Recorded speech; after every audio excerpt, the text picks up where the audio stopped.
In this video, I'm going to teach you how to connect wired mouse to MacBook Air. It's a very easy process, so make sure to follow along, regardless of which MacBook model you have and which mouse you want to use. You will be able to connect them natively and without the need for additional tools or adapters.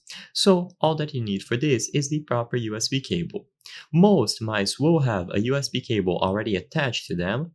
But if yours has a detachable cable, start by plugging one end of the cable into the mouse. For modern mice, it is going to be a USB-C port where you plug the cable, and for older ones, you will most likely encounter micro USB. So just plug one end of a cable if needed. Like I said before, if your mouse already has the cable attached, then it's as simple as plugging it into the MacBook Air. So locate any available USB port. Usually, you will plug it into a USB-A port on the MacBook Air, but you might also find USB-C ports available instead.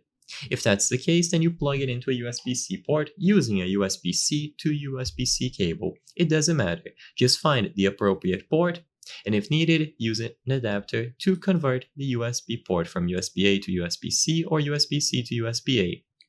As long as you have the connection established like this, it is going to be detected right away. A cursor will appear and it is going to be usable immediately, so the drivers will be acquired on the background. You don't have to worry. If your mouse has specific software, so for example this mouse from Logitech has the Logitech G Hub for additional tools and features, then you can download the software, but for basically 99% of them it is going to be optional, so you don't have to worry about downloading software if you don't want to. As long as you connect it to any of the available USB ports, it will be usable. I hope I was able to help you on how to connect wired mouse to MacBook Air.